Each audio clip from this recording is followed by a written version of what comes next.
FOFF The Press. Hot news. Good and bad. Follow us, subscribe. That's the only way you're going to see it.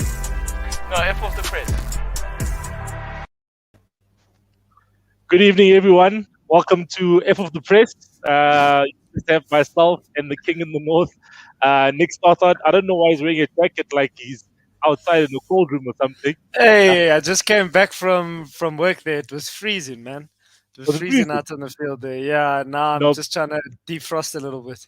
No, but I think your biggest problem is the fact that at LC de Villiers, it can get really freezing, especially I don't know which field were you practicing on? So we actually now at the moment we're right at the bottom fields and that's right by the river because our main fields are being sort of serviced at the moment, getting ready for the summer. So yeah, so we're there in the doldrums there, suffering. Right.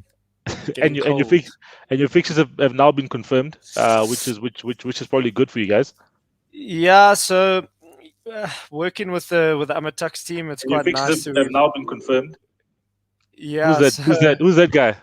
I think our administrator's jumping in here. I don't know what he's doing. Hey, you've had your time to shine, man. Come on. Is that exactly? But yeah, we are preparing now for the 21st, the weekend of the 21st. We play against JDR away. Yeah. So that'll be quite nice. The group's looking quite strong. We haven't lost in preseason yet. We've managed to beat JDR. We've played them in a friendly. We managed to draw with Pretoria Callies. We beat Supersport United, their first team, 2-0.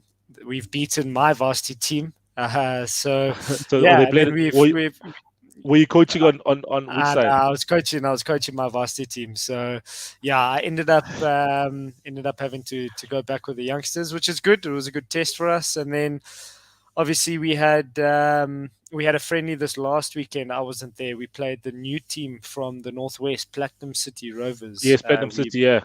We managed to beat them 3-2. So it's been good. So yeah, we'll see. We got a nice preseason tournament this weekend, actually, involving one PSL team and 6 other NFD teams, nice. or Glad Africa teams. So yeah, we played at Makalung Stadium and Giant Stadium respectively, and then the final will be on Sunday. So we'll see how we do there. So you're playing Saturday and Sunday. Saturday and Sunday, so it will be quite nice to just let it's a good opportunity. Obviously we want to win, but it's a good opportunity to give everyone a run and sort of prepare for the start of the season. So didn't you guys nice. Sign 10 players? Yeah, so we signed because I saw a image. I saw a post on social media that said 10 or 11 players, and so we haven't standing like a solid lineup. Yeah, we haven't spent money on them. So we did a good, and I think it's good, a good clean out of the actual squad. Yeah. From last season, we've spoken off air and on air about certain individuals within the squad. Obviously high profile players, but the high profile players don't always, sort of bring the right sort of mentality, attitude towards what the club is trying to do. So we've sort of looked in the market and found players that we think will fit in the system that we want to play this year. And I think we're on the right track. We've got the right people around us. We've got Sammy Troughton who's come in, who's a promotion specialist. He's got teams promoted to the PSL, teams promoted to the NFD or Glad Africa, so he knows exactly what's required. So he's guiding us and helping us, which is very cool. So yeah, we'll see. What's quite nice to see as well as one of my captain actually got signed, so he's a first team player now full time. Nice. And then I've got 1 or 2 others training with the first team at the moment, so we'll see. But I think our big focus now is the Varsity Cup, which is in a couple of weeks. Okay. So once we hosting it, so we're going to be playing at LC de Villiers.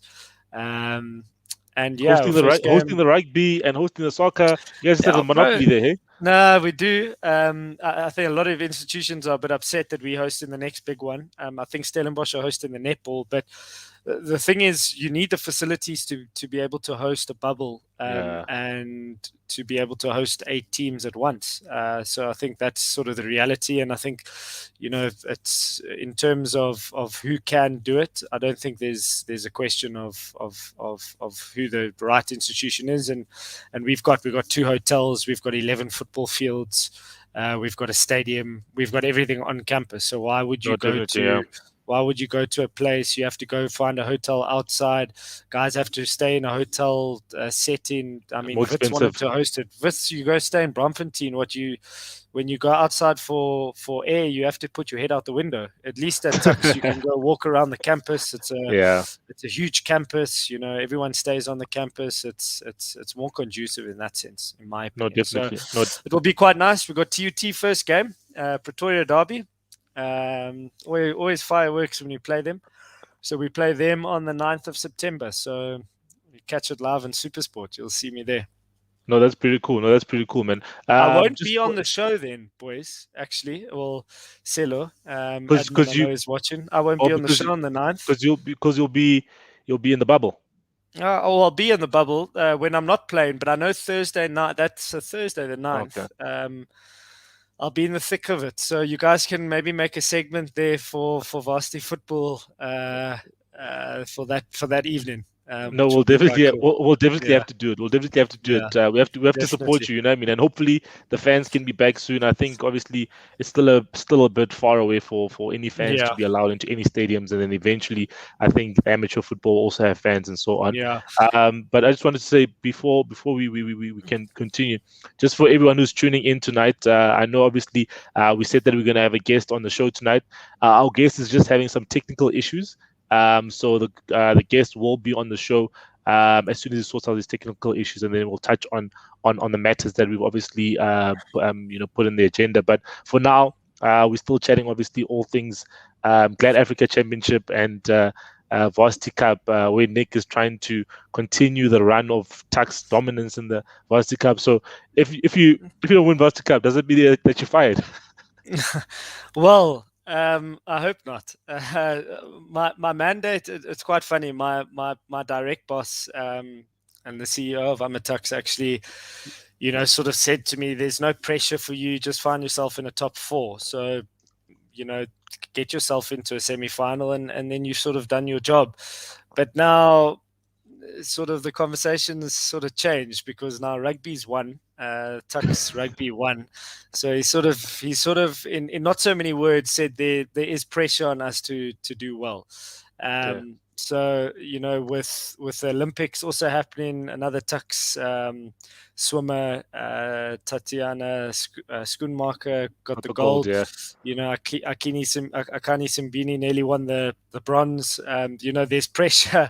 It's a university with pressure, which is good. I think it's a good pressure to have.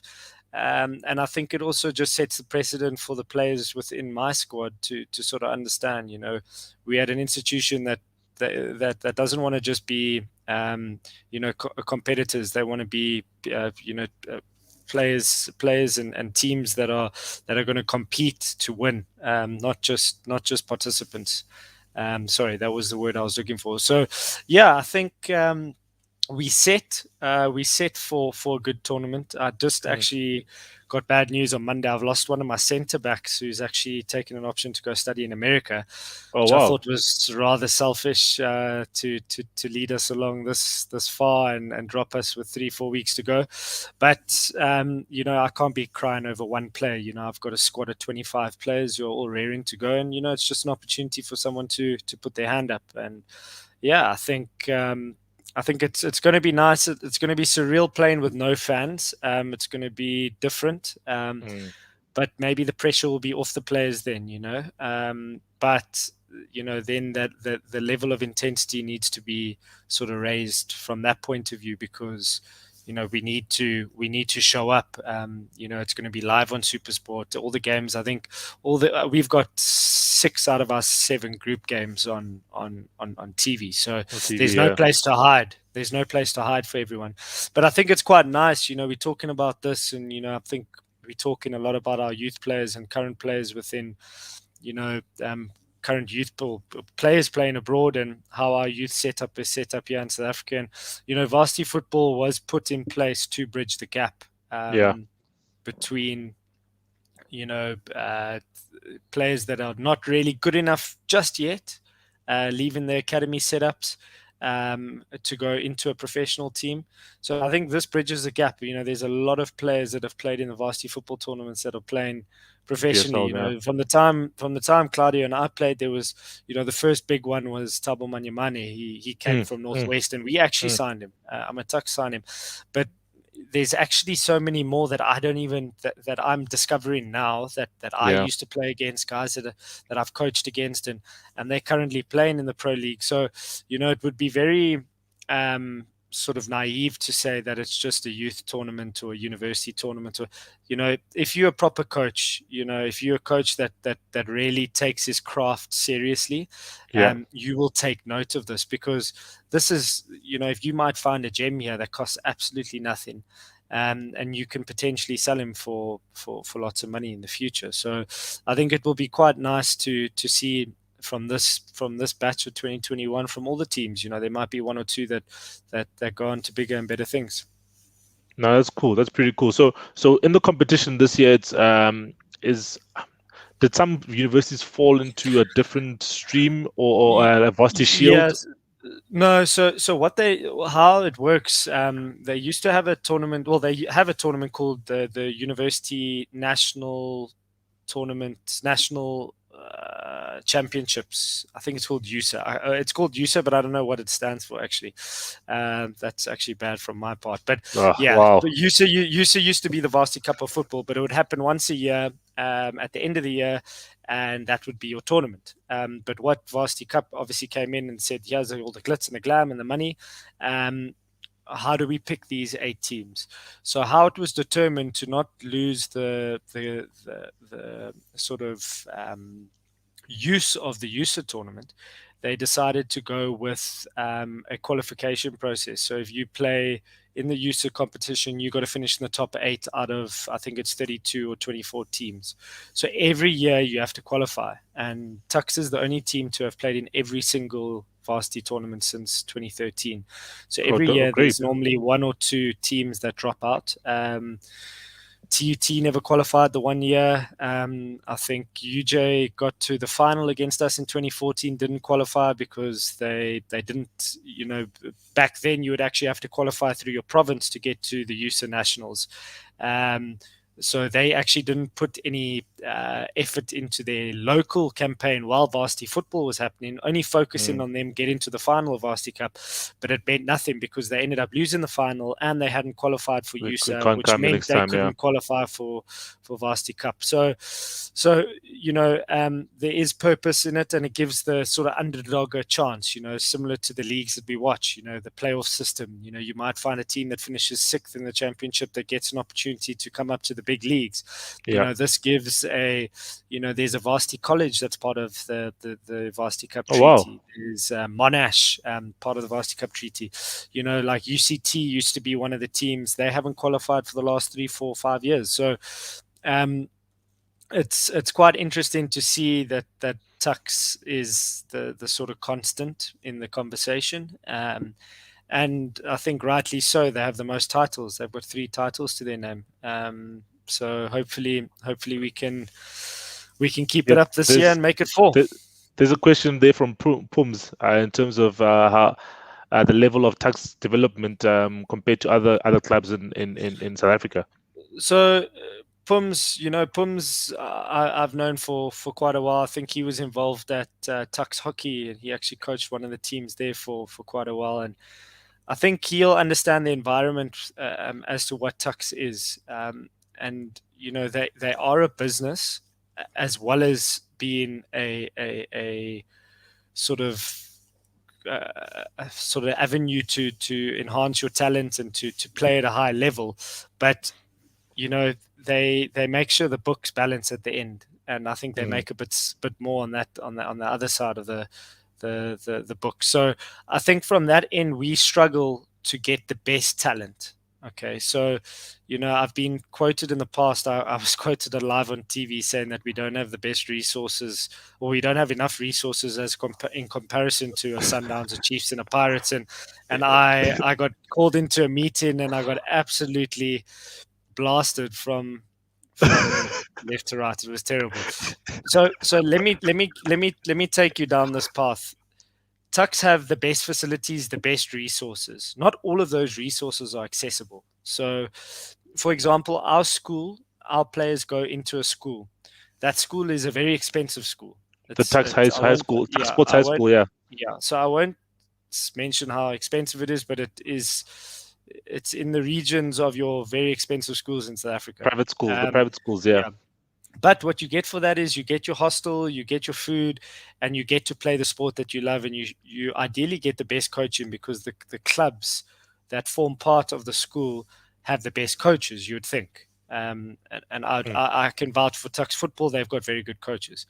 But we know football in South Africa is a very it's played by majority of people that don't have the funds to go to a school like that. Yeah. So where we select players, and Jason, who's one of our members on Goal Lounge, he or constant viewers, he's the academy manager, and he's done a great job in the last, I'd say, 6 to 8 years in recruiting the best fit player that can fit into our system. So a player who can afford, first and foremost, and then a player that can potentially improve and has room for growth. So what I can tell you is, I've been in the academy for the last couple of years. We have done exceptionally well in comparison to what we can actually bring in. So we've beaten Chiefs, we've beaten Pirates, we've beaten Sundowns, we've beaten Wits when Wits had their good academy, we've beaten Supersport, we've been to finals of tournaments, we've been semi-finals of tournaments, where in the past, before those 4 years that I was coaching and Jason was molding, we weren't even qualifying for these tournaments, or we weren't even getting out of the groups. So we at Tuks are looking to develop players based firstly on their physical attributes. So if they are physically strong enough, we say, okay, we've got an athlete first and foremost. Let's try and give him the tools. And if we can give him those tools, we've seen now in the last, I think AmaTuks have signed now 4 or 5 players from our youth academy system, which is very good. And that's testament to what Jason's done. And I think we've had to, instead of like a Sundowns, they go and they say, we're going to KZN and we're going to sign a left back, a striker, and a central midfielder, and we're going to hold open trials and pick the best out of that. We can't do that. We have to literally flip it on its head and do it the other way around, which is not entirely, it's not the wrong way to do it, because it's the only way we can do it. And we've managed to get success with that. Yeah. So, and we've quite similar. We've developed a few pros in with that system in the last 4 years. I think Jason on his book, I think MDC and PSL/NFD, I think we're on about 30 plus players that are playing somewhere in the system. So it's decent. No, that's pretty good, because if I'm thinking about now the system that you are employing, I remember like back in the day, to join a Tuks academy, you had to pay a certain fee to join the academy and so on. You know what I mean? I think, and that sometimes it's not discouraged, but it kind of did discourage certain players, because they couldn't afford to pay the fees at Tuks. You know what I mean? And then, for instance, then they still have to pay a cost of getting to a Tuks from, let's say they come from Soshanguve, for instance. Now they have to pay, I don't know how much they have to pay to get 100 rand taxi fee there and back. Exactly. You know what I mean? So, and then it's at late at night, so now you have to get a special transport 100%. and so on. So I remember it was quite tough, and I remember I think Tuks did in some or this Prince, in some instances they did try and organize transport for these people to then, for instance, to almost partner up and say, "Oh, we'll pay for your transport to go there." I remember, like an Obengoma, for instance, they used to pay for their transport to go to Hammanskraal. So it was him and other guys from Hammanskraal from like at the age of 10 up to the 17-year-olds, where they organize a transport for them to go to thing. Let me see if he's. Let me see. I don't think he's physically on yet. Okay, let me just. Okay, let me maybe wait. Just remove him for now. But listen, I agree with you. You know, it is. So let me paint you a picture of how it's done in America. America have amateur football. There is. There he is there. Hey, Prince, how's it, man? Hey, good evening, guys. I'm good. Thanks. How are you? All good. I'm so sorry, man. Is your network okay now? No worries, man. Yeah, the network is fine, man. The Wi-Fi just switched off, I guess. So I had to call the service provider and stuff. So yeah, I guess it's fine now. No worries, man. We're actually just. I'm so sorry, man. No, we're all good. No, I was just chatting to Nick now and asking him about the development because I don't know if last time we did, maybe he wasn't there on the show the last time, because Nick is involved with Tux University football, and he's the head coach of the Varsity Cup team and the assistant coach of the NFD team. So I was asking him in terms of, like, the development of Tux. Sometimes he was telling us about the system that they utilize in order to attract players and so on, and he was just comparing to the American system. Yeah, so I mean, if you like, I think Prince, and it's something I was going to get onto, and I'm happy you're here because I'd love your views on it. But if you look at, so we're a commercial program. Our youth product is a commercial program completely. So we can get money in, pay salaries, and essentially we provide a service to the kids. In America, the youth system is done exactly the same up until you get to a specific age where you enter the MLS Youth Premier League, and then there's generally a grant for those players to play. But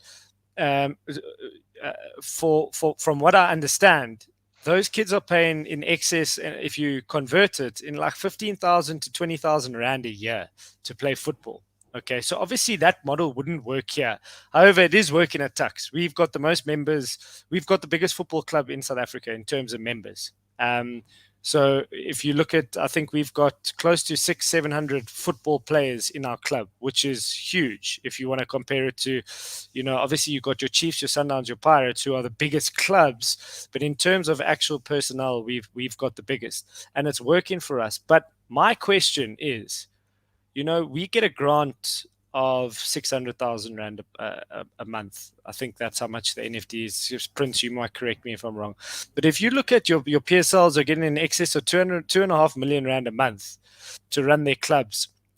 Not one of those clubs are accountable as to if any or a portion of that money is going towards their youth system, because we can attract those players, Selo, I was telling you, and our kids are paying that hefty fee to stay in our school and pay, and we're still competing with those teams.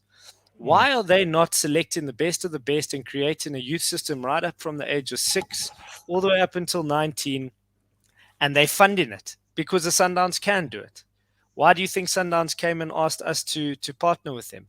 Because we're already doing it, so it's easy for them. Is it lazy? Is it lazy from them? Yeah, I think so. You look at a Chiefs and a Pirates. I think they speak about a revamp every year. Every couple of years, there's a revamp at the Chiefs academy. They're hiring, firing, getting rid of players, but there's no excuse, in my opinion, for those big clubs to not have the best youth systems here in South Africa. And it actually frustrates me because, Prince, we speak, I read your tweets every day. There's so much talent here. But where are they? Where are they? And you've got your big players in the market only worrying about their big stars that are coming out and the players they're buying from overseas in Africa and South America, where, we could be developing these guys, and we have a proper 10-year plan where our 10-year-olds now should be playing in the PSL, at least, or abroad. And Prince will speak about the abroad part. So yeah, it frustrates me a little bit, Prince. Sorry, I'm a little bit emotional. No worries, no worries. But Prince, what do you think? What do you think in terms of the South African youth setup and where it is currently, and I think if we all think about where we've come from a time where in the past there was a lot of age cheating. Obviously, I think now there's less of that, but there is still age cheating.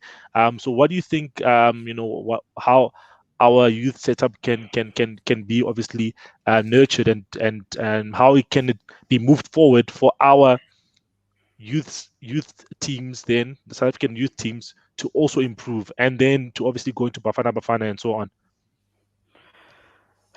Man, this topic is it's very frustrating, if we were to be blunt about it, because I think the biggest problem that we have in South Africa is that we are refusing to evolve.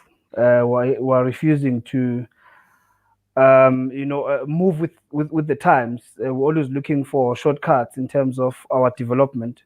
Why I'm saying this because if you look at most clubs, of course, you'll have your Sundowns and the Kaizer Chiefs and your Pirates and many other clubs, SuperSport, that have players that are in their development. But if you look at when do they scout the players, how do they scout the players, what kind of players are they looking for? You find that most teams, they'll scout players from the age of 12, age of 13, which is a bit late. If you compare to the rest of the most advanced countries in terms of development. I mean, you'd have a situation of Ansu Fati that has been at Barcelona since the age of 5. I mean, there are so many cases that we don't have to repeat. I think that's the first problem that we are facing, that we scout our players at a very, when they're old.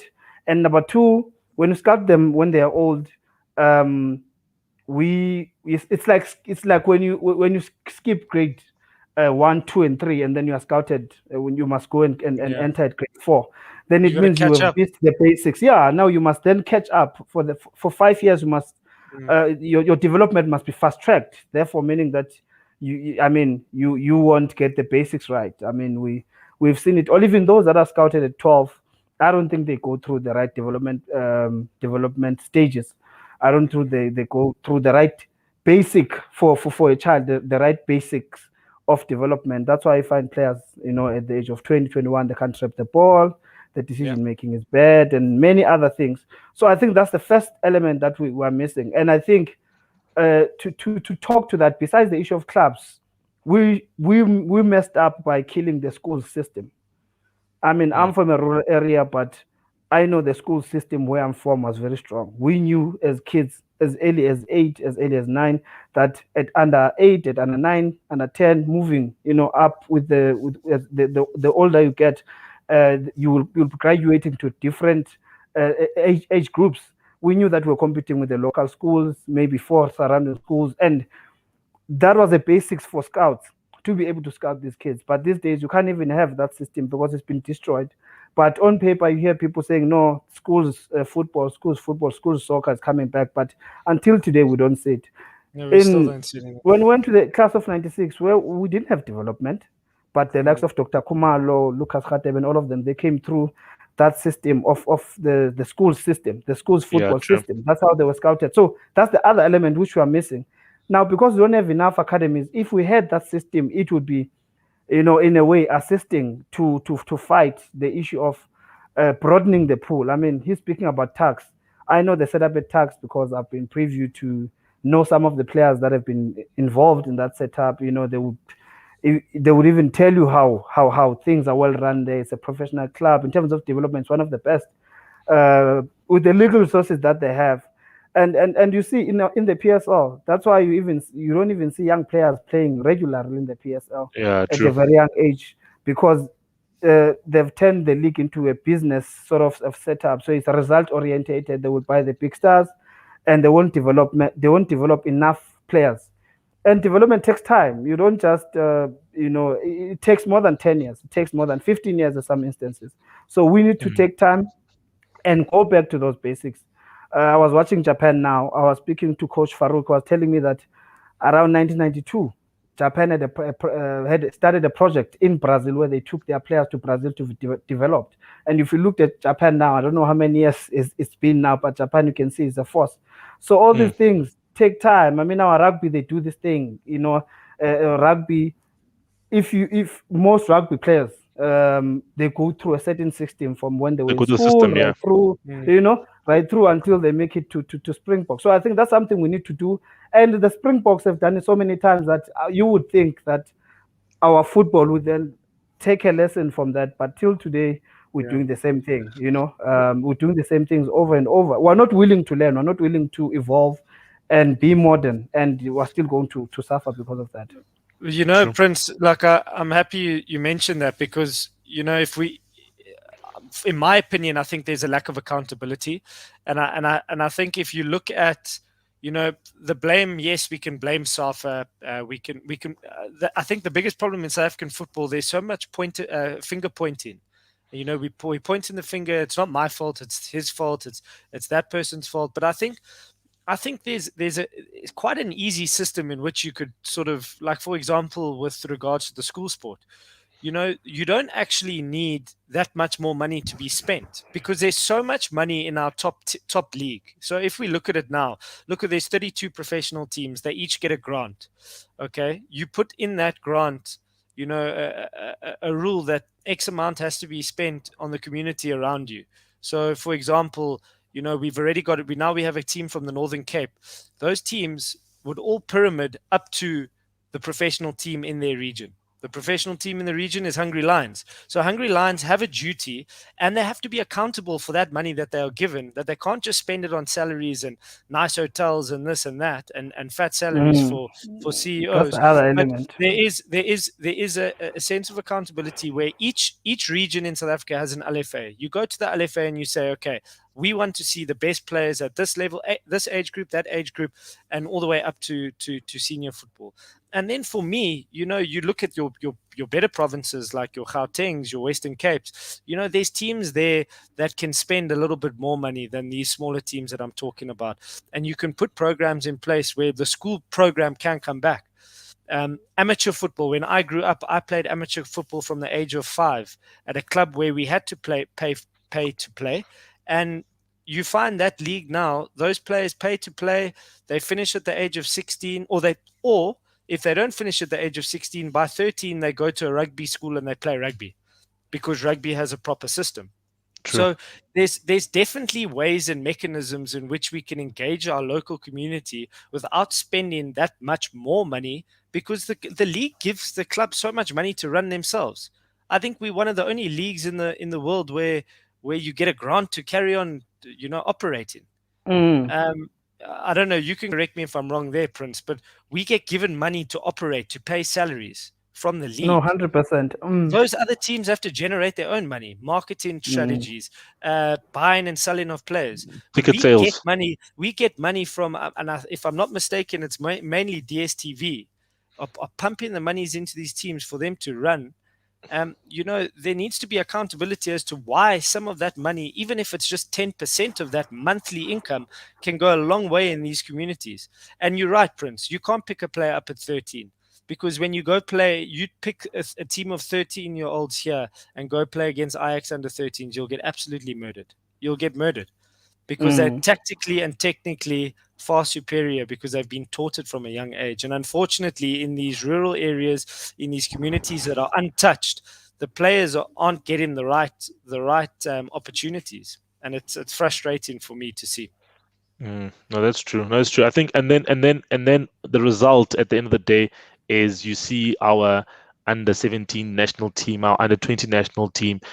Cool, they are competing. Yes, they are getting to these tournaments. They get into AFCONs. They get into the World Cups, but they're just there to compete. They never go further than just competing. The group stages. Yeah. I think I don't know when was the last time we got out of a under 20 World Cup group stage. We make it to the World Cup, but then what happens thereafter? I think there's also no review of our performances. We don't actually review and say, okay, this tournament we got to the group stages, this is what we did, let's try and aim for the next tournament that we do qualify for, let's try to do something different. You know what I mean? If you look at our Olympics team, 2016, we conceded, I think, 2 goals, and then we drew two games and we lost 1 game, 2 points. This time we went backwards. We lost all 3 games and we conceded so many goals. We're not progressing as a country. You know what I mean? In 2000, we made it to the Olympics. Benny and them, and they played against Brazil and they won. You know, Stanton Fredericks and all those people that were in the squad, Nomvet and so on. That was a great crop of players, but did we not try and progress our football from there? But now we make it again to such a tournament, which is very hard to make it. First and foremost, you know, you have to be top 3 in Africa to make it at under 23. We make it, but then we don't show that level or that mentality or that quality to take us to the quarterfinal. Egypt and Ivory Coast. There was, and Prince, I'm sure we'll touch on it, but I told you there were a lot of politics in that group. Going there, preparation-wise, arriving there, in fighting within the camp between technical members. Prince, you can have the floor here. So what touch on our Olympic performance there? You know, it was such a, you know, leading up to the tournament. Let's start there. There was such a lot of things that were happening with different players. Some players having to pull out through injuries. Some players, their club refusing to release them. Yeah. Some players, they were in camp, and then in the last minute, we're told that 5 players have been released. 1 player owing to COVID-19, testing positive for COVID-19, and then the other 4 players, cases of ill discipline and everything. So just when the coach thought he was through with everything, then the 5 players had to pull out days before he had to fly to Tokyo. And, you know, this included the likes of Sipombule, Fakraki, you know, Light Foster, and some of the guys which were a core part of his team, you know, that he had been planning around for the longest of times. Shabi has accepted that the likes of Keith Links, Pepelos Tole, and other players couldn't make it to camp, but now was building up to that. And then he was dealt that blow. And then the coach decided to pick defenders alone, which were all, you know, shocked that there were 5 players that were withdrawn. There were strikers, there were midfielders, they were different, you know. But he decided to pick 3 defenders, which was the first, psychologically for all of us, it was the first problem to say, how do you then go to the Olympics with literally 4 attackers, and you have to play, you know, the group stages, 3 games, and then if you advance, how are you going to play, you know, that type of system, which was one, you know, a big problem. And we went to the Olympics. When was there 2 players, Mahlatsi and Monyane, tested positive for COVID. So one is an attacker, and then the other one is more of a right back and a winger, which was another problem. This is now, I think, 3 days before the match, and meaning that those players are out for at least 14 days because they have to quarantine 14 days or 10 days. Going into the camp, we hear that, you know, there's disagreements within the technical committee. We played Japan. We were horrible. The performance against Japan was horrible. We just went to defend. We sat back, and we considered that 1 goal when we just played for a point. The Japan performance was very bad. I won't even lie to you. It was very disappointing. Didn't encourage us because he had players that were attacking. Kobamelo Kodisang was sitting in the bench on that game, was only brought on later.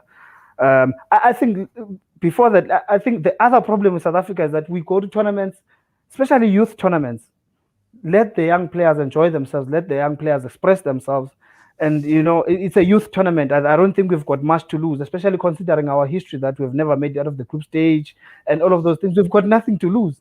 At the worst case scenario, we'll go out like this, like the way we went. But let's go play some entertaining. Let's go show what South African football is about. Let's play some entertaining football, enterprising football that shows our identity, you know. Now, we went against Japan and we're defending. We played horribly. We just defended. That's why the men of the matches in our analysis were defenders. You know, it was Malepe and Fluos and so forth. Our midfield and our attack was nowhere to be found. Against France, we played so well. Yeah. We played so well. I mean, the boys played so well the way that we wanted them to play, but we were bad in defending, and then the tactics of the coach as well were questionable because he withdrew the likes of Mukwena, Kobamelo Kodisang, which were part of the, the players who performed the best on the day. And yeah, we ended up losing to France for 3 after leading 3 times. I just think there it was just tactics from the technical team that cost us the game, and bad defending, obviously. But the boys applied themselves very well. And then the last game, the last game we played properly. We were meeting Mexico pound for pound until we conceded, and it was more or less the same as France in terms of the intent, in terms of the performance, but we just made mistakes that cost us the game and we're out. I think the biggest problem with us in the previous tournaments is that we've went to tournaments, but the players who played in those tournaments disappear after the tournaments, which I'm hoping now is not going to be the case, considering that the new coach of Bafana said he wants to go young, wants to rebuild this Olympic team, the COSAFA team, and some of the guys who were part of the Bafana team who are still within the right age. That should be the Bafana. That's my main concern at the moment. I mean, I know that I would have never came and said we're going to win gold. We're going to win silver. I expected us to make it out of the group stage, but it didn't happen. But you can see that as much as we had weaknesses in the Olympics, there are some players who are older or were not in this camp that can then come in and patch those gaps where we're weak. But overall, I hope that this Olympic team, majority are taken to Bafana, and we build with the COSAFA team and some of the guys like Pesita who are still within the age. And we move forward.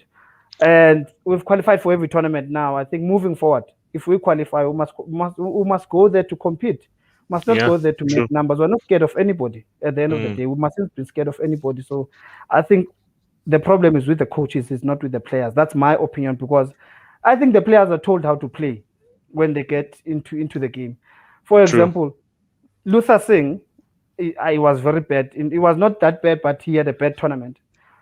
The system didn't fit him because, in a sense of, especially in the first game, we were defending. It's not the type of player that's like, he's an attack-minded player. So some of the tactics that I applied did not fit some of the players, and that's why we didn't do so well. I'm saying it's more or less the tactical part in terms of our coaches and the technical team, and everything else involved, man. The politics, as you said, staff fighting amongst themselves and all these other things. But I think we briefly spoke about it. I think Nick, some of the players don't play regularly in the PSL, right? So for instance, we've got the guys who are playing overseas, you know what I mean? But then there's the guys who are playing in the PSL who didn't even play regularly. So I think Nick mentioned that Fleurs, for instance, he's not a starter for Supersport, you know what I mean? And he's I'm not saying that he's not a good quality player, but I'm saying that our PSL teams are not entrusting the guys who are under the age of 23 to be starters, you know what I mean? At Chiefs, Ngobo was only a starter because of the ban, if we're being honest. You know what I mean? The ban has resulted in Chiefs putting trust in a Blom, in a Mashiane, in a Ngobo. Cool. Frostler at least had already come from, had already started a bit when he joined Chiefs. But some of these players were enforced to play at Chiefs and so on. But then, I think we need to have players in our PSL. I think a person like Mbule and Mokwena, you've seen them. They've been playing in the PSL for quite a number of years. A few years. Whereas the other players are not getting the opportunities that are needed in the PSL. We are giving opportunities to players, regular opportunities at the age of 23, 24. Whereas we should be giving regular opportunities at the age of 18, 19, 20. You know what I mean? Kodisang started at the age of 15. Platinum Stars gave him his debut 15 years old, and then you can see that boy was. I love the way he played against France. He was just so amazing. And even the game against Japan, when he came on, he had some energy about him. You know what I mean? And you can see that this player has been playing at a high level for a long time. He's not afraid And I think our players just need to be given the opportunities. But the problem is, and I think as we said, is that it's a results based business. You know what I mean? And you are forced to have results. If you don't perform, you're gonna be fired. In the PSL, clubs just fire quickly. No clubs are given. No coaches are given time to build their foundation of the team and bring up the young players. You know what I mean?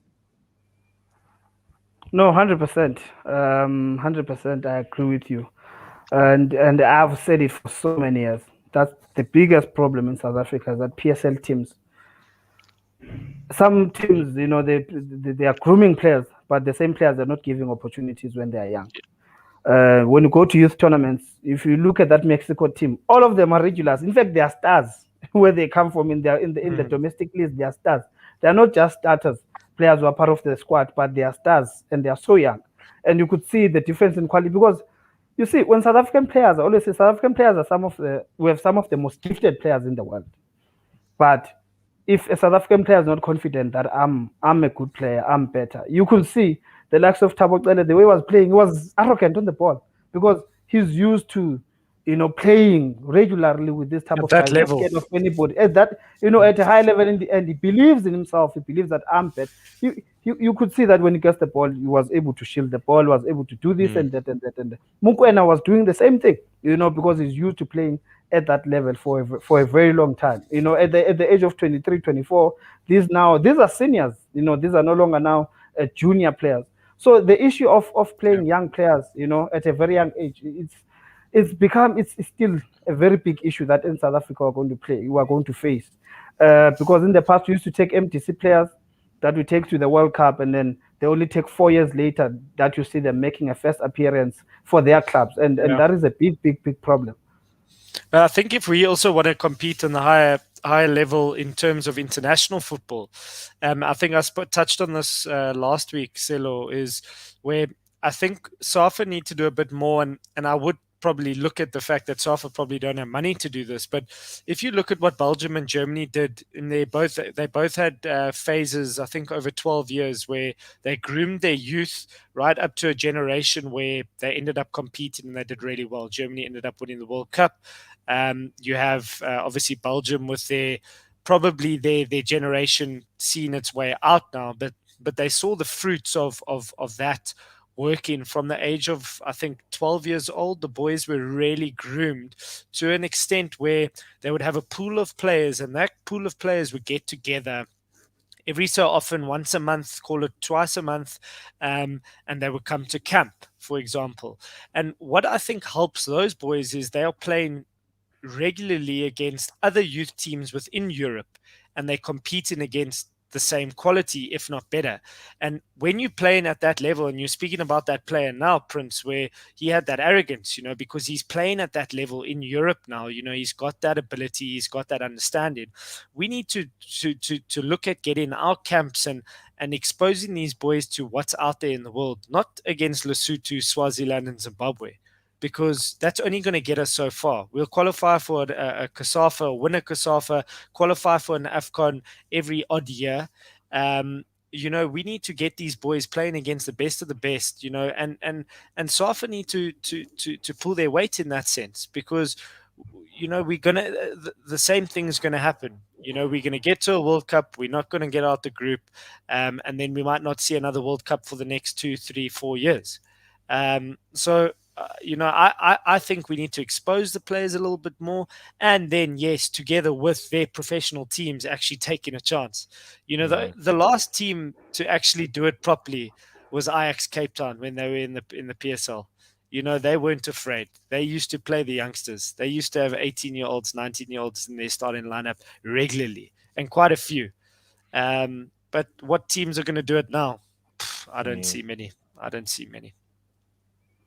Yeah, 100%. I mean, just in the previous in the other season, AS Cape Town are still doing it. I mean, before they changed before the partnership with Amsterdam, broke. Yeah. And one of the problems in South Africa, you'll have a 14-year-old, 15-year-old, very talented, but because he's still young, at the age of 16, they will still say, "No, you are not ready. You are not ready. You are not ready." And the boy will only get his breakthrough when he's 22. And now, which meaning that, in Brazil, there's something they do. We know that the likes of Neymar and so forth, they've been playing first team football since they were 15 because they were that good. Now, we do have the same type of players in South Africa, but they are not given the chance because they are still young. They are not ready.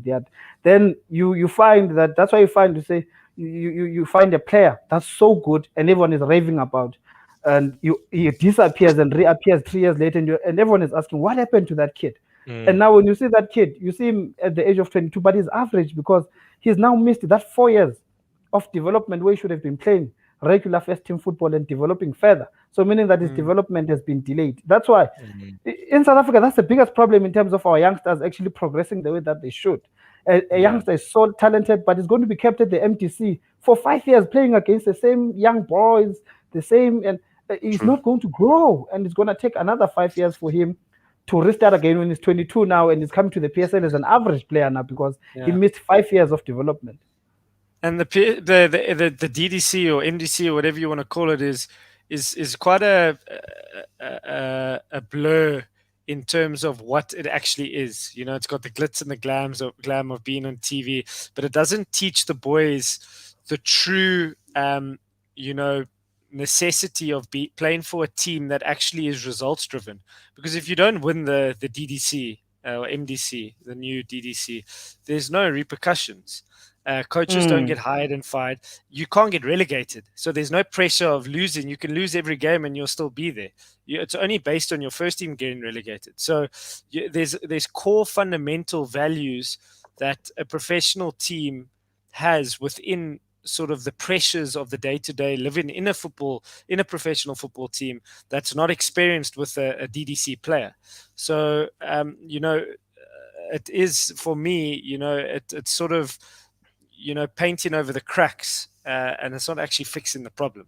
No, I was speaking to one boy who was very young and playing in overseas, South African, Daniel Jordan. I'm not sure if you've heard about him. I think now he's with Ajax. Yeah. Ajax is under 17. He was telling me that the setup there is that when you are 8, you are 7. That Ajax, if you are playing for Ajax, that Ajax under 7s are going to be playing against PSV under 7. And when you are at that age group, already you are thinking, hey, these are my rivals. I have to beat these guys. So on match day, you are going to a derby as a 7-year-old. Exactly. You're groomed to compete at that level because you're going to a derby. You're breaking rights and everything, and you grow from under 7, under 9, under 12, and it's the same feeling, but it's just getting better and better and better because of the competition. 100%. Now, by the time you are at under 16, you are so strong. Mentally, you are a winner. Mentally, so the kids might have fun, but they know what they are playing for. And that's something that we are not doing. We're just playing for fun. That's why we encourage our kids to show both and do spy two, and we laugh, and then they don't progress in terms of their development. So these are some of the things that we need to tackle.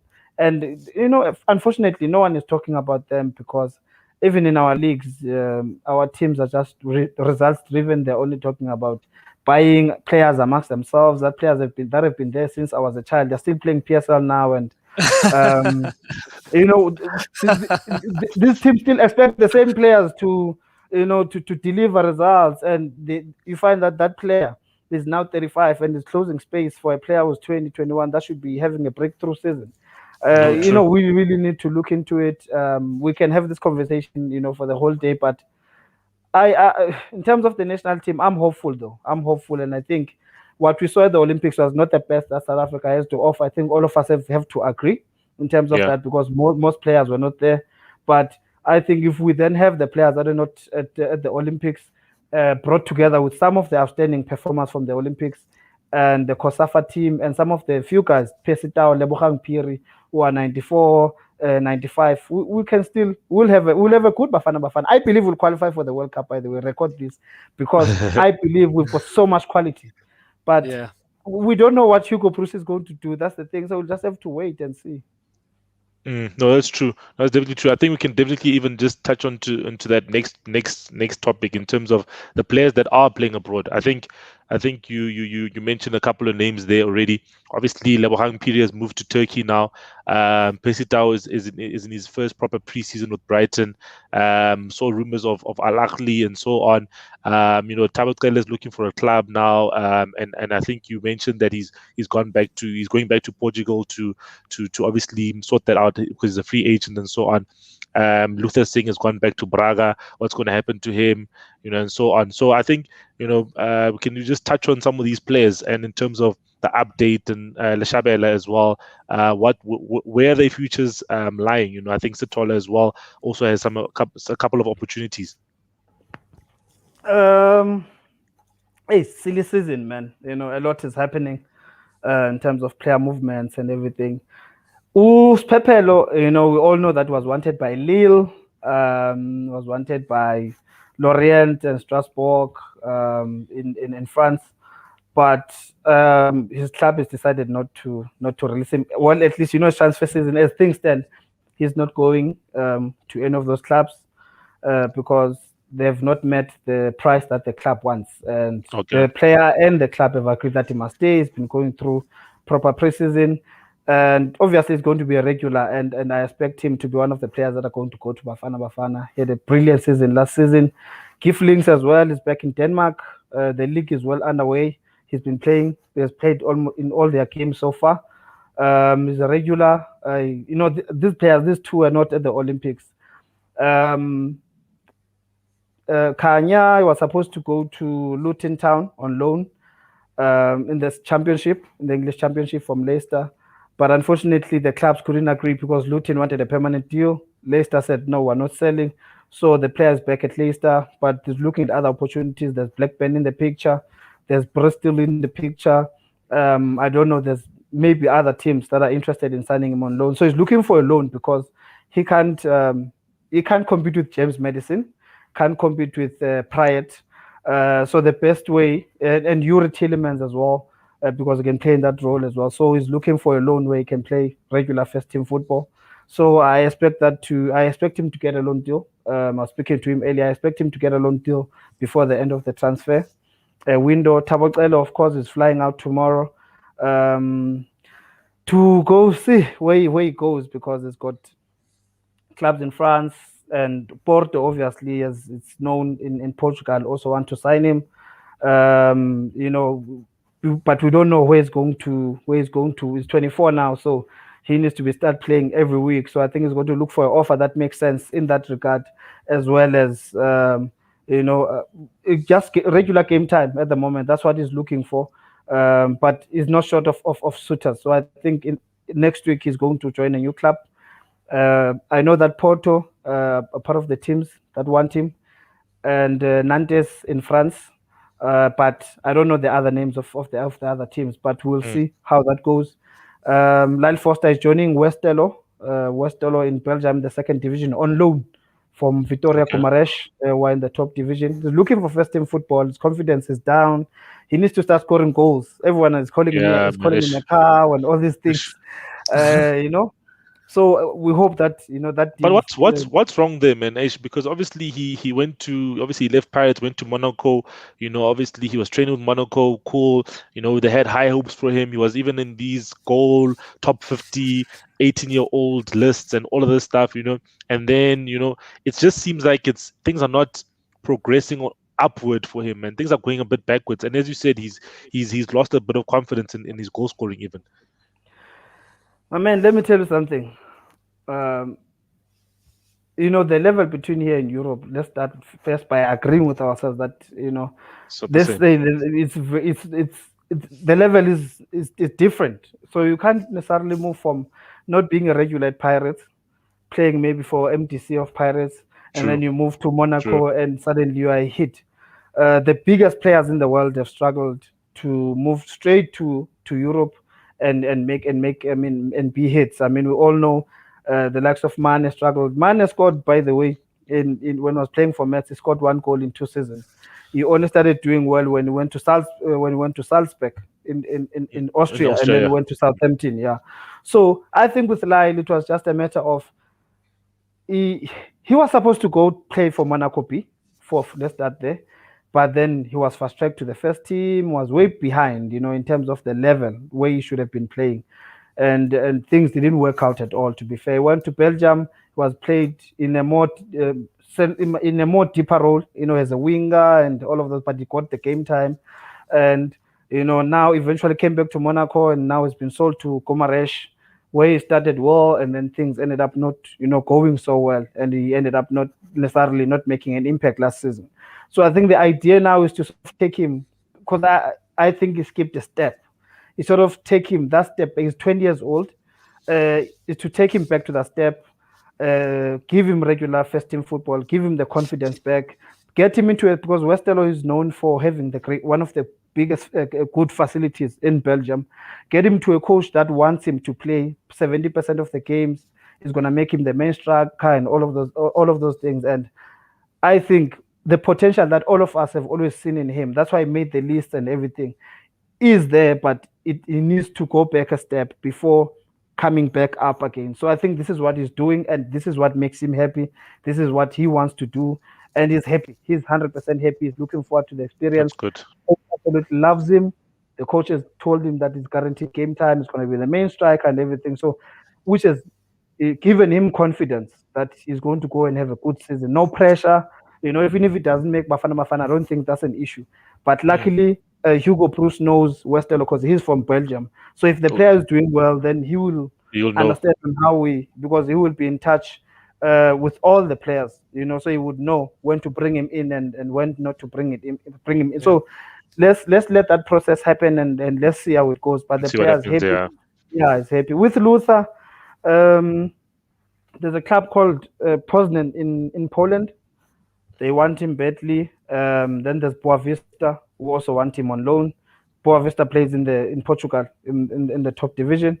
And then there's also a championship team, an unnamed championship team that wants to sign him. Tell us the name, man. I don't know. You don't know? You're told that unnamed. I'm saying unknown. But that's the information that I have, that there's a championship team that wants him. And I said that would be the best option. That's a good level. It makes sense. And it's a brilliant level. If you're 24, you have a good 2 years, then you're in the Premier League. So there's those options for him. So we'll see how it goes. I believe Luther's got a lot of potential. We've seen Luther from under 20. We've seen Luther in club level. And I don't understand why suddenly, because Luther had a bad tournament at the Olympics, suddenly a bad player. This is the same player who qualified us for under 20, was our main star, top goal scorer and so forth. Mbappe didn't score a goal in the Euros. Is suddenly a bad player? No. 100%, so I think, with Luther, that's the situation. How's the boys doing in Sweden? The boys in Sweden. Hey, our group there, they're doing well. They're doing well. They're at Varga boys, eh? Yeah, Varga, yeah. So because we've got three players there now, ne? 4. On the same team, Dean 4 Solomons, Tashrik Matthews, Ryan Moon, Luke Luru. Those are the 4 players. It's actually Kotson's connection there, the forward zone boys. Who? Forward zone. Ashley Kotson, the agent. Oh, yeah. I was wondering, man. Because I could tell, man. There's a South African connection there. There's an agent. There's always, when you see that many guys there, you always know it's like one agent offering. Exactly. No, the boys are doing well, man. It's only Dean Solomon that's not playing. Oh, there's 5. There's Kiani Naye. How can I forget Kiani Naye? Yeah, Kiani Naye. So Kiani 5. Naye is there. There's 5. Yeah, Kiani Naye is there. He's been playing. He was playing last season quite a bit. Yeah, he's been playing throughout. He helped them get promoted. He's a regular. Out of 30 games, Kiani Naye probably plays 29 a season, except for this season. He's not played because he's been injured. So he's back today. He's playing today. Quality player, by the way. I believe he's the best right back in South Africa. He's way better than Rip Frostler. He's way better than any of our right backs. But in South Africa, when you play in Europe, you are only noticed when you make these serious headlines, and because we don't have a proper scouting system. But I believe Kiani Naye is eventually going to be our best right back. Prince, can I tell you a funny story about him? I watched him in the last tournament he played for Right to Dream. I was in Sweden at the time. Tux actually went to the same Gothia Cup. The Gothia Cup, yeah. Yeah, and they won their section. They played in the elite section because Right to Dream always won that. He was playing as a right winger then in that tournament. And he was also playing as a holding midfielder as a Yes, he was also playing in the midfield. Yeah.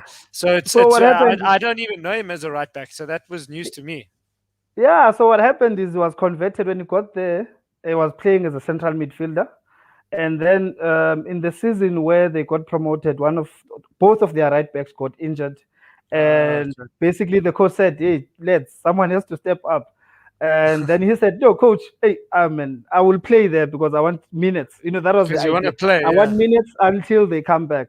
Hey, he turned out to be the best right back. Even when the two players came back, they're sitting in the bench now. He's been the first choice right back since, and he's converted basically. And my advice was to him that if you want to play in the national team, stick to the right back position because central midfield, my man, it's packed. It's packed. And he stuck to his guns. He's doing so well. Luke Luru, he's a regular there. He's their best central midfielder, defensive midfielder. Ryan Moon has gotten there and he's been scoring some important goals for them. Tashik Matthews having the season of his life. He scored 4 goals and assisted another 3 goals in 12 games. And there's some team in Denmark that wants him, and a few teams in Sweden. Some of the big clubs, your Malmo, AIK, Hammarby, they want him. So yeah, it's looking good. I'm just hoping that Dean Solomons start playing at centre back, and all of them will be regulars. That's good. That's good. Tell me about the Cardiff boy. How's he recovering? Because I saw it happen. Because Nick saw the injury happen. I was there. Oh, really? Oh, you were there? Hey, man, I was so angry. Bro. I also just don't. For me, I don't understand what happened there. I don't know why he came to train with us. So I don't know if David Natwana had to. Yeah, he referred him there. He referred him, and then he came. It was 10 minutes, 10 minutes. He went in. It was a clean challenge, but he knew straight away his leg was gone. And we could see the physio ran on, and he's like, hey, this guy needs to get to the hospital soon. I think he was in the country for 2 or 3 days. I looked at your tweets. You had met him at the airport, I think. Yeah, I met him at the airport. I was with him throughout his injury, until he left. I think after the injury, he stayed a good 2 weeks. 2 weeks, yeah. I think he stayed a good 2 weeks. I was visiting him at his home every other 4 days, I think. He's a strong boy. That's one thing I can say. He's a strong boy mentally. It never affected him, to be fair. It's part of the game. These things happened. He even forgave the boy that kicked him. They met. They told him that no, man, don't worry about it. It's part of the game. These things happened. I'll come back stronger and so forth. And yeah, indeed, the boy is now running. He just has to go remove some spring or something there that was connecting the bones. And then that's the last process, and then he's going to come back, into full recovery. And what did Cardiff say? Come again? What did Cardiff say? Were they upset? Yo, man, I can tell you something. The family, even now, the family was upset. Cardiff was upset. And to extent that they were saying they don't see the boy coming back to play for South Africa again because of the treatment that they got from. Because of the way things were handled, because even after the boy had been injured, there was no one from the association who made an effort to be there. Really? Remember? Yeah, I think they only sent a physio a week before the boy left. Because I also think our technical team, I know our head coach went to visit him in hospital. I think a few staff members from Tux came to visit him. Yeah, the coach arrived when the boy was in. You see, on the day he got injured, the coach arrived to come see him, but because the boy was inside the ward, he couldn't see him, and that's the last time that the coach pulled through. So the coach has never met the boy, basically. Yes. Yeah, but that's disappointing though from the association, Not to... Yeah, it's very disappointing, especially considering a case like this. Remember, the player had flown himself to South Africa. Let's start there. Flew himself here.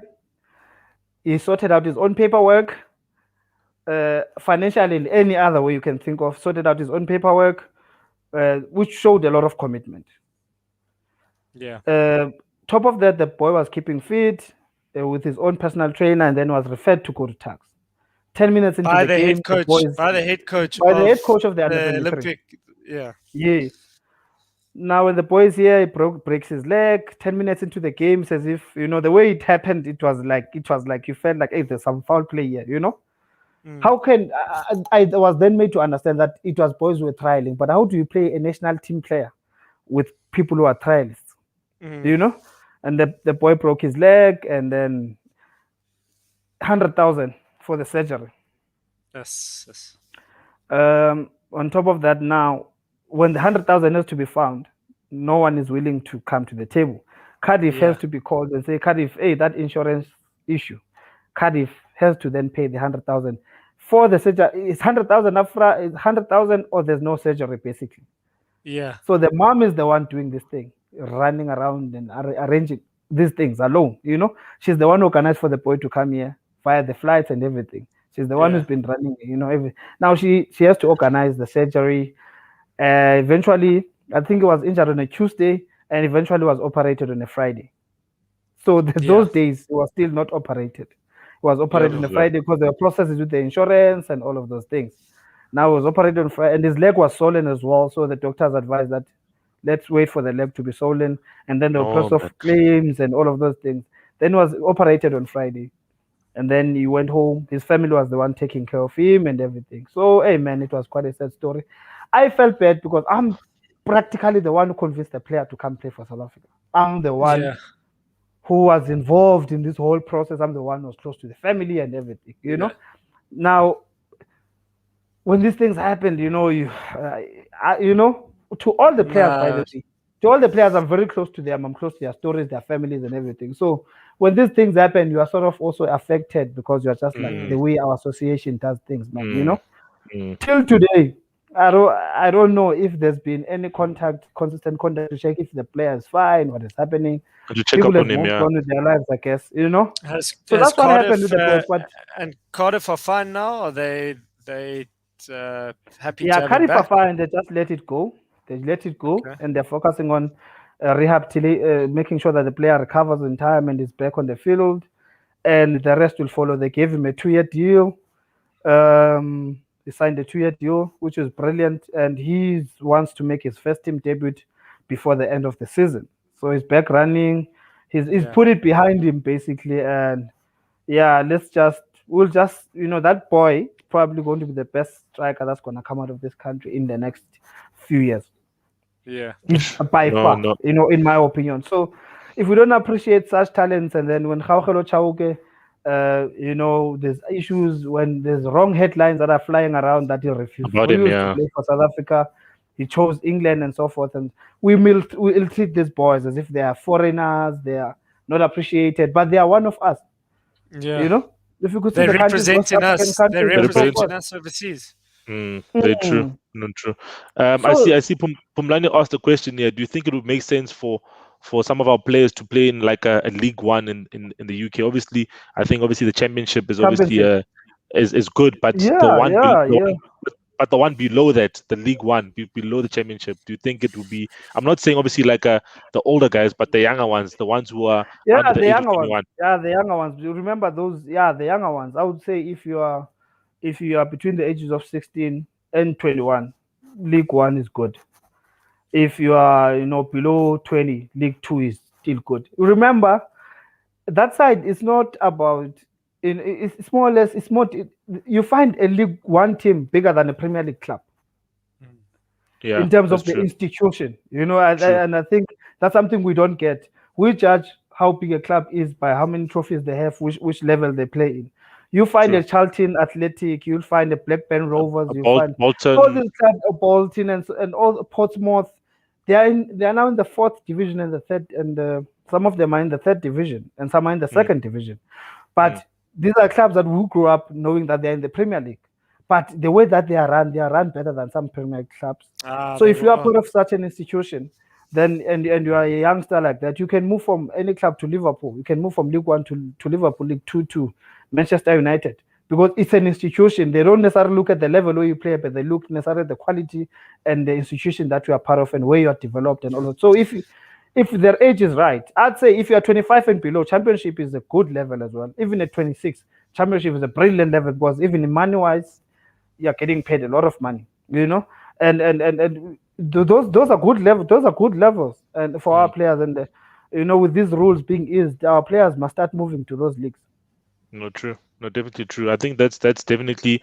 I know. I've seen a couple of your tweets, and I've agreed with a couple of them in terms of, our football supporters like to call certain leagues farmers leagues. You know what I mean? Whereas these are the gateways in terms of the leagues to get into top 5 leagues. Whether you are playing in a lower division in England, whether you're playing in Belgium, whether you're playing in Austria, whether you're playing in Sweden, Denmark. You know what I mean? This is how you should utilize these clubs to get to the Premier League, because your Sadio Manes went through the same type of path. Your Patson Dakas have gone through that path.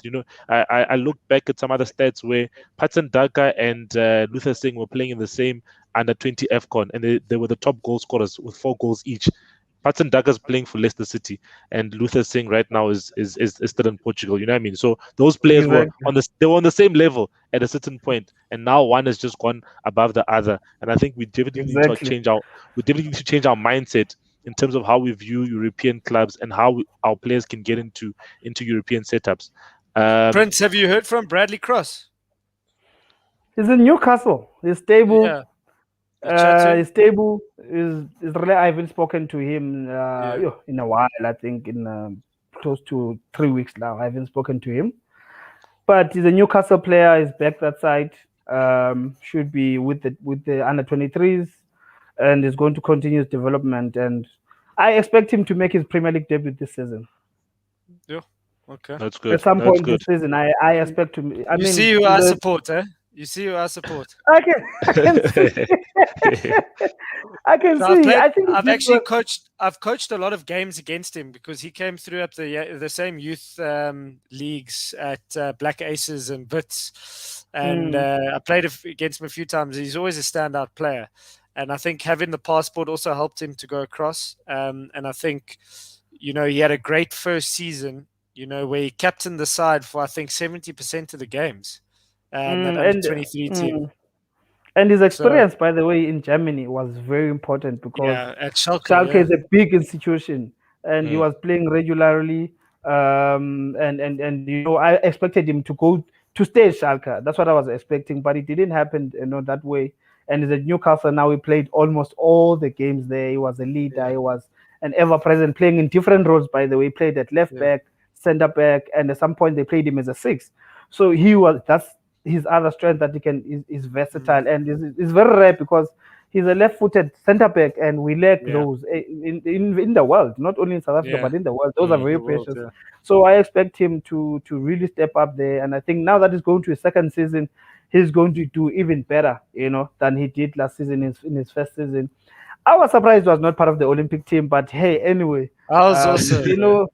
The selection in South Africa is very questionable. Sometimes you just sit and you are like, you know what? Political. Sometimes that's why we don't make it out of this, group stage, because people just want to expose their players. There's this and that. You are not focusing on the game to say on merit which players are supposed to be there, and that's how we should select. That's how the best nations in the world select.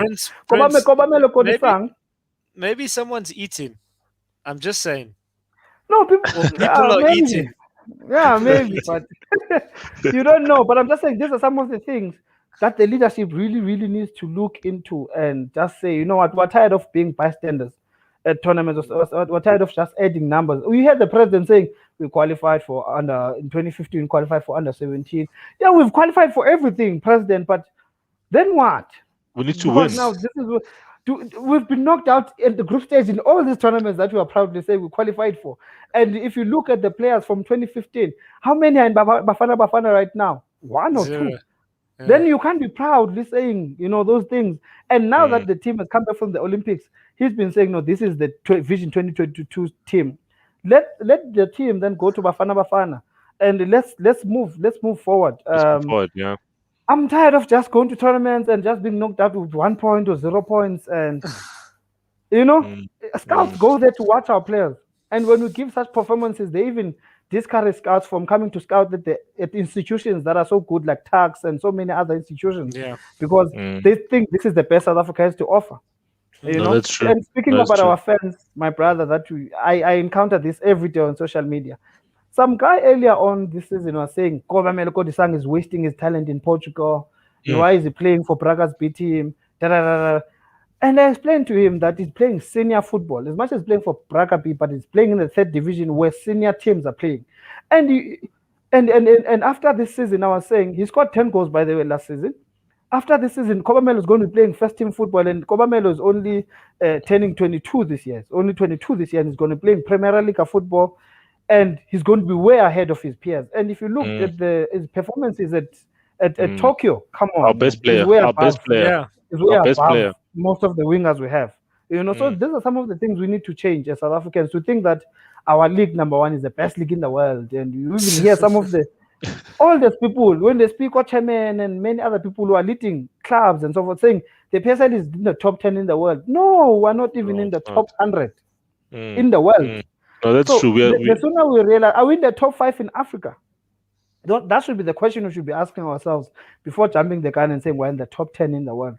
So we need to first fix the competitiveness of our league. We're not disagreeing in terms of marketing, the money and everything is there, but the competitiveness within the field of play is going to determine whether we qualify for AFCON or we don't.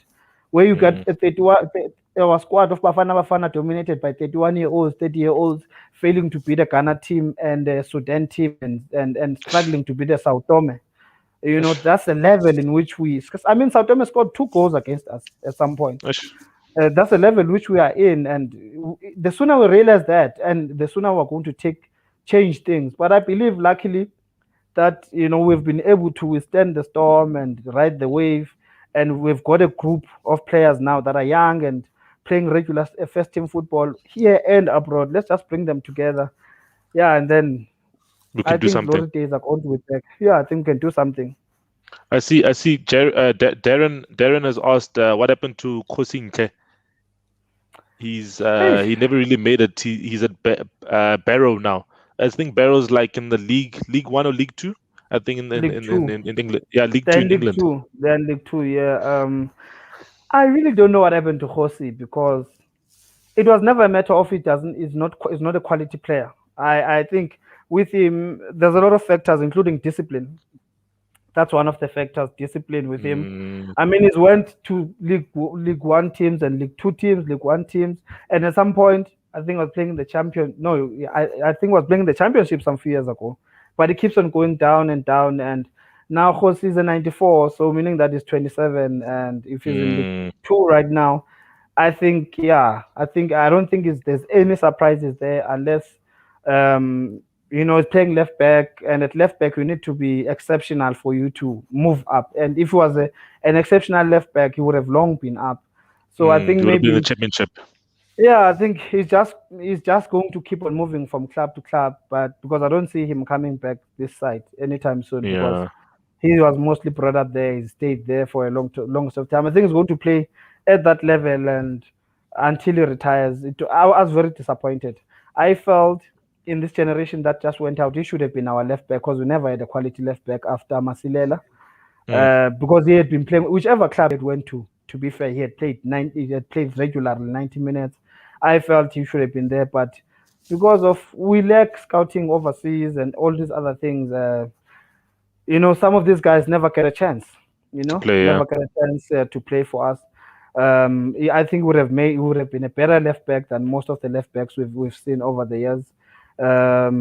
But yeah, I think that's just about it for him. I don't expect anything much from him in terms of moving to the Premier League in the future and so forth. I don't even think he will make it to the Champions. I think he's just going to keep on playing between League 1 and League 2. But I only hope make his money and retire. You know, that's unfortunate. Yeah, I must just make his money and retire. At least I think these clubs are paying some nice money. You know. Yeah. No, so before we end off, I think also we just need to touch on the fact that you know, the players coming back from Europe. You know, I think we've seen Keegan Dolly coming back. There was rumors of Zungu, you know, and what's happening there with in terms of Bongani Zungu. I think we can start just in terms of what do you think of players coming back at the age of 27, 28? You know, I understand someone coming back at the age of 33, 34. But when someone comes back at the age of 27, 28, when it's supposed to be their prime, like a Keegan Dolly, I think it doesn't set a great precedent. You've got Andile Jali as well, who came back also at about even earlier, actually. Andile Jali came back even younger than that because he's 30, 31. So he came back at about 27, 26, 27 to the came back to PSL. So what do you think about this trend that continues of under 30s? There are Bafana players coming back to PSL, and then also touching on what's going on with Zungu. I absolutely hate it. to be blunt with you, I hate it. I hate it. So disappointing for me, because I mean, I don't. Firstly, I don't expect Bongani Zungu to come back. I don't think Bongani Zungu is going to come back, because number one, no PSL team at the moment can afford to pay the 50 million release clause that he has on his contract with Amiens. Zungu still has a year left on his contract with Amiens, and Amiens has made it clear that they want him back at work, must come back and work as an employee that side. If anyone wants him, they must buy him for that 50 million rands. I think that's the first point. So I don't think Zungu is going to come back. Social media in South Africa, they can make you really believe that things are going to happen when they're never going to happen. The people are saying Bongani Zungu are going to come back. I don't think they considered that fact, that Bongani Zungu, for you to buy Zungu, you need to have that 50 million. And I don't think any club at the moment here, I don't know about Sundowns. I don't even think Sundowns will pay 50 million for Zungu's coming back for a second homecoming. Chiefs, I don't think they will pay. It's been linked to Chiefs. I don't think it's going to come back. The Espanyol move, though, is on the cards. But I'm not sure if it's going to happen. But it's been linked to Espanyol. They've been linked with him, I think, 2 years ago. And I think they've come back. They've come back now that they're back in La Liga, and they want to sign him. Yeah, they want to sign him. So that's on the cards. But if he's not going to Espanyol, he's going to go back to France. That's the reality of Bongani Zungu. I don't think he's the player that would want to come back as well psychologically. I don't think is that guy. He believes himself to be the best midfielder in South Africa. Yeah. So I think he wants to continue, playing that side. As for Keegan Dolly, he had a very bad time in France. From injuries hampered his progress. Every time he would start to play, he would have a good preseason. Every time he would start to play, he would get injured and he'd be out for the rest of the season. He had a very bad time in France. And I think him getting married and having a child contributed to him coming back. I think for me, that's a major factor that contributed to him coming back, because I think he's more looking for stability. We all knew that what Dolly was capable of, but yeah, it just didn't. It didn't happen in France.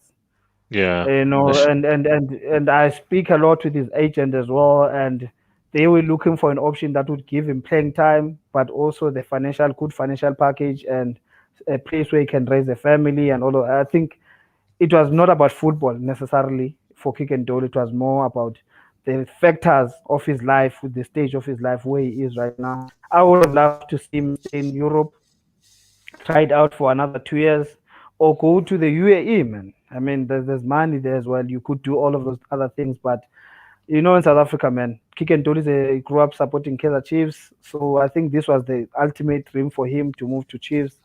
Maybe the family supported it as well because of, I think the family support Kaizer Chiefs, or he supports Kaizer Chiefs. So I think that's why he came back, but I was very disappointed to hear that he came back.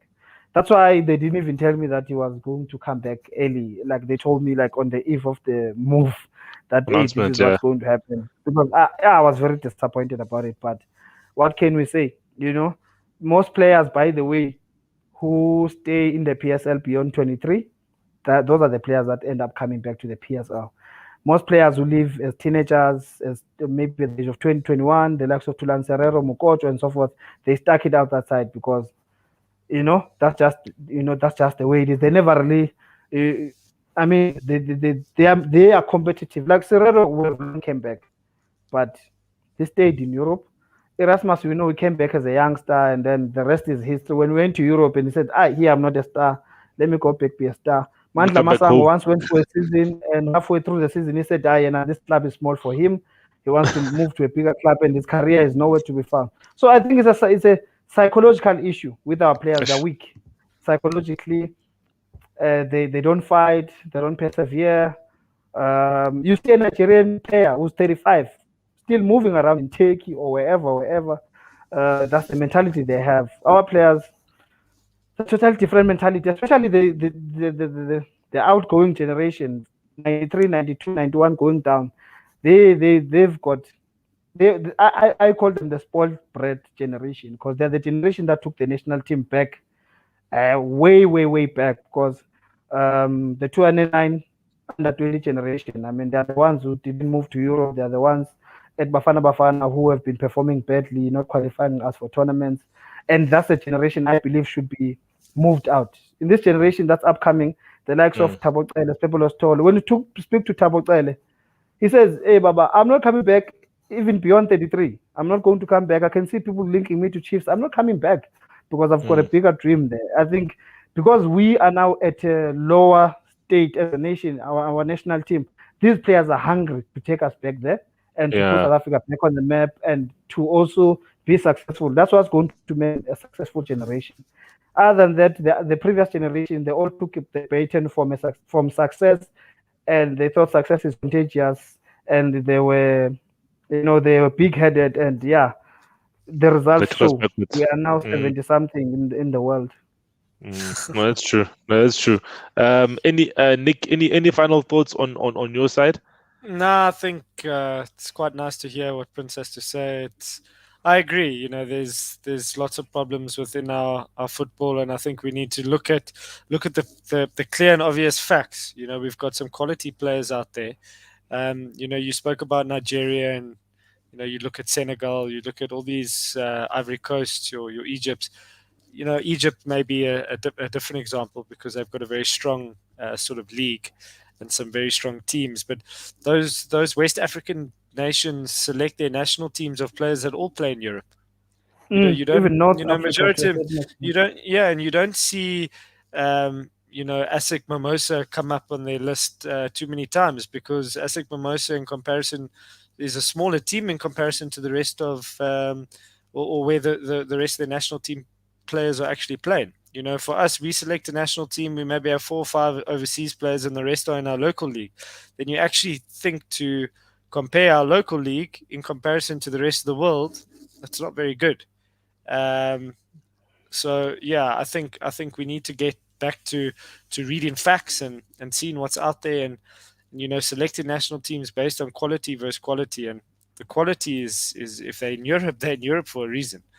And we need to understand that we are number 70-something in the world, and probably the whole of the Euros teams were above us. All the teams in the Euros were above us. And you call those leagues farmers leagues. You call Denmark a farmers league. They got to the quarterfinal. Where did they got to a quarterfinal of Euros? Sweden got to a quarterfinal. Slovakia. Yeah. And they are saying the Slovakians are playing locally. Majority of them. I mean, man, come on. I really, can we just get rid of this mentality, because it's killing us. You find Nukovic coming from the Serbian second division and coming here and bossing it. Serino's coming from Bolivia. He's getting here and bossing it. But you still, if a player was to move to Serbian second division, you say Farmers League. It's just doesn't make any sense. Ignorance is bliss for most people. That's the problem. Yeah. No, that's the problem. And your final thoughts, Prince?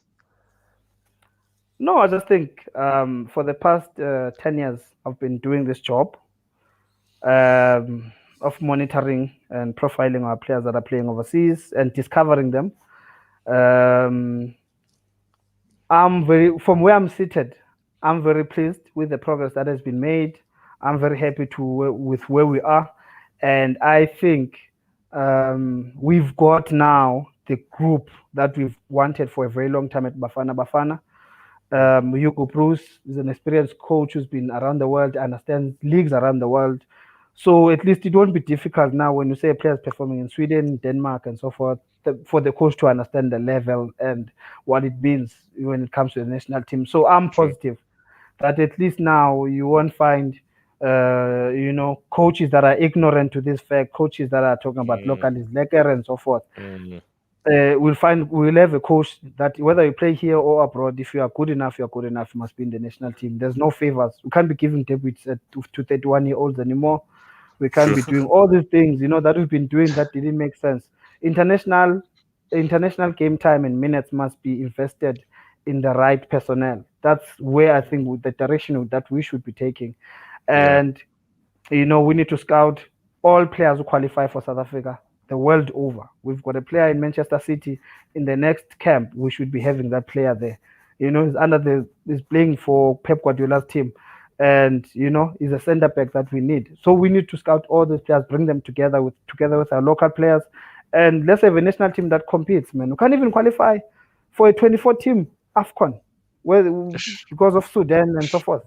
We should put those days behind us and move forward. And for me, everyone knows, I'm not really bothered about club football, but when it comes to Bafana and all national teams, that's where my heart is. And I'm hopeful. I'm hopeful that moving forward, we are going to shock everybody. We're going to start doing well if things are done right. Yeah, no, that's true. No, that's definitely true. I think the most important thing is SAFA needs to get its house in order. Everything, I think we need to, as you say, pick every player that qualifies for South Africa. If they are in those leagues, we need to pick them before they get picked by those other countries and so on, and give them the exposure, because we need to add the quality to the squad and also get into the top 50 in the world. I think that's something that we can definitely achieve in the next couple of years, to get into the top 50 in the world, and then also compete in AFCON and then obviously qualify for World Cup as well. But Prince, thanks a lot for coming through. It's a pleasure. We'll touch base again soon, and hopefully when we touch base, we can talk about some players in bigger leagues and doing well. And some of these guys, hopefully they get the right moves for their careers. Yeah, no, thank you for having me. I think, in fact, our next session should be after they announce the squad for the qualifiers in September. Then I think we'll get an idea of where the coach is taking us, and we'll check the players that are there and so forth. So perfect. Thank you for having me. That's a deal. That's a deal. We'll definitely do that. All right. No, good night, guys. Thanks, man. Nice chat. All right. Thanks a lot. Cheers.